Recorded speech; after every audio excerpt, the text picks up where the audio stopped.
मंडळी, आपल्या घरात ठेवलेल्या प्रत्येक गोष्टीचा चांगला आणि अशुभ परिणाम होतो। या गोष्टी आपल्या घराचे वातावरण निर्धारित करतात। वास्तुनुसार घरातील काही गोष्टी सकारात्मक आणि काही नकारात्मक ऊर्जा आणतात। सकारात्मक ऊर्जांसह वस्तू ठेवल्यामुळे घरात आनंद आणि समृद्धी येते, तर नकारात्मक ऊर्जा असलेल्या गोष्टींचे नुकसान करतात। चला तर त्या गोष्टींबद्दल जाणून घेऊया ज्यामुळे घरामध्ये नकारात्मक ऊर्जा येऊ शकते। जुन्या वर्तमानपत्रे बहुतेक घरात कचरा म्हणून गोळा केली जातात। लोक हा कचरा त्यांच्या स्वतःच्या मार्गाने वापरतात। वास्तूच्या मते कचऱ्याचे ढीग घरात समस्या आणतात। जुन्या वर्तमानपत्रात धूळ आणि माती जमा झाल्यामुळे त्यांना ओलसर ठिकाणी ठेवल्यामुळे कीटक आणि कीटकांचा धोका आहे। एक प्रकारे ते घरात नकारात्मक ऊर्जा निर्माण करतात। दुसरे आहे जुने कुलूप। जुन्या खराब झालेल्या लॉक घरात ठेवू नयेत। वास्तुशास्त्रात हे अत्यंत अशुभ मानले जाते।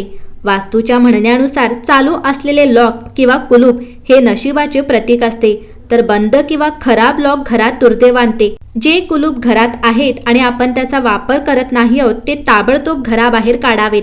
असे मानले जाते की जुने कुलूप कारकिर्दीत अडथळे आणतात आणि प्रगतीचा मार्ग अवरोधित करतात, म्हणून घरात एकदाही जुना लॉक किंवा कुलूप ठेवू नये। याशिवाय वास्तुशास्त्रानुसार कपडे थेट नशिबाशी संबंधित असतात। घरात न वापरलेले किंवा फाटलेले कपडे नेहमीच दुर्भाग्य आणतात। असे कपडे काढून टाकणे किंवा त्याचे वितरण करणे चांगले आहे, अन्यथा नशीब आपला साथ देणार नाही। वास्तूच्या मते विखुरलेले कपडे पुन्हा कारकिर्दीत अडथळा आणू शकतात।